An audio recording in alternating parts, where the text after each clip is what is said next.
I'm Nancy Robinson, and I'm here to talk to you today about leadership and the school media specialist. Many people feel that by the time they become a leader, that their responsibilities should be fewer. I submit to you, however, that the exact opposite is true. As you move up in the role of leadership, your responsibilities become greater.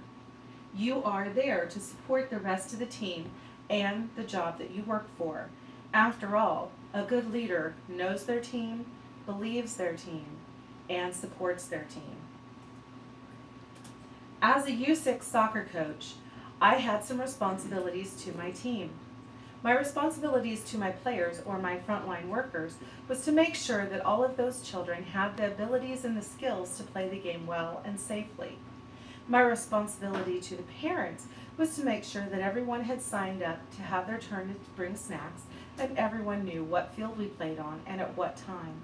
I did not need to micromanage. I didn't need to go to the snack mom's house and show her how to cut up the oranges, and I did not need to bust into the field and show the kids how to kick the ball rather than each other. I believe that some leaders really struggle with this, the opportunity to step back and allow their team to do just that, to be a team. Effective leaders know their people and they understand and appreciate what their team members bring to the plate. Should a leader have all of these skills? It would be great if they did. However, that's not realistic. Surround yourself with people who have these skills and abilities to help yourself become a better leader. After all, a good leader leads from above his team, but a great leader leads from within. Dunham in our book, Enhancing Teaching and Learning, talks about librarians and leading from within. They quote Cialdini and the 6 behaviors that a leader should have if they would like to lead from within. The first principle is liking. To put it simply, it is said that to have a friend, you must also be a friend. Compliment your coworkers. Find things that you have in common with each other. Create relationships. Secondly, reciprocity. There is never a time when someone doesn't need a little help from someone else. As a school librarian, you have the unique opportunity to work with every single student at every single grade level and to work and collaborate with every single teacher. I suggest that as the librarian, you keep a file on your computer for every teacher. Keep track of the standards for that particular grade level, as well as all of the things that the teacher asks for throughout the school year so that you're ready for the next year as the teacher continues to teach those things.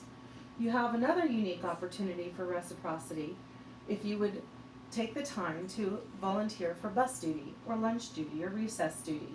Not only does this build relationships with the teachers and the principal, but it gives you an opportunity to know your children in a different setting besides just the library. Social proof tells us that people tend to follow people who are like them. If you have a good co-working situation or a good collaboration experience with another teacher, they're more likely to spread positive word of mouth, thereby being like free advertisement for you. The next concept is consistency. You are going to have a lot of opportunities as a librarian to be on several different collaborations, perhaps the Title I reading collaboration or an MTSS collaboration. Make sure that you are able to find out if all of the people understand the goals that you have decided upon during that meeting. Also, take notes. Make sure to share those notes afterwards so everyone understands their particular job or their role in meeting that goal. Authority. I think this is where many librarians get the short end of the stick, so to speak.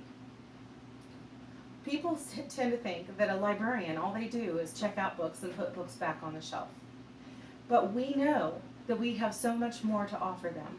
After all, it's our abilities that landed us this position in the first place, so therefore it is our responsibility to share those abilities with the people that we work with.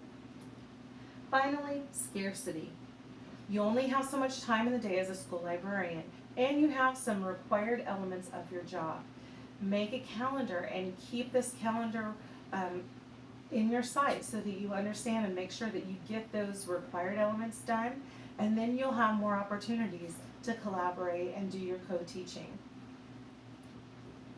A friend of mine and I were going to a conference this summer, and I decided to create some of those principles of behavior, liking and reciprocity, and I offered to drive us to this conference. It was a couple of hours away, and we'd just gotten on Highway 31, and we'd been on there for about 5 minutes, and I noticed that there was a police officer behind me, but I didn't worry about it too much because I wasn't speeding.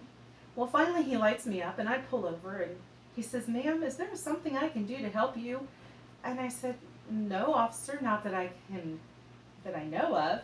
And he said, "Well, you're driving really, really slow." And I said, "But officer," and I pointed to the sign, I said, "the speed limit on this highway is only 31 miles an hour. When he gets done laughing, he explains to me that that is the highway sign and not the speed limit sign. Then he notices that my coworker is sitting across from me, and her knuckles are white and gripping onto the dashboard, and her eyes are huge. And he says, "What is the matter with her?" And I said, "It's okay, she'll be fine in a few minutes. We just got off of Highway 170. So in summary, if you should decide that you should be in the driver's seat, remember that to become a leader, you will hold a great deal of responsibility towards yourself and to your team, and that becoming a leader does not necessarily lighten your workload. Remember also that effective leaders understand and appreciate the things that their team members bring to the game. Finally, that a great leader leads people from within them. As you strive to meet the challenges of leadership, know yourself.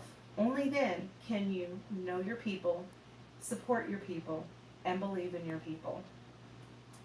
Thank you.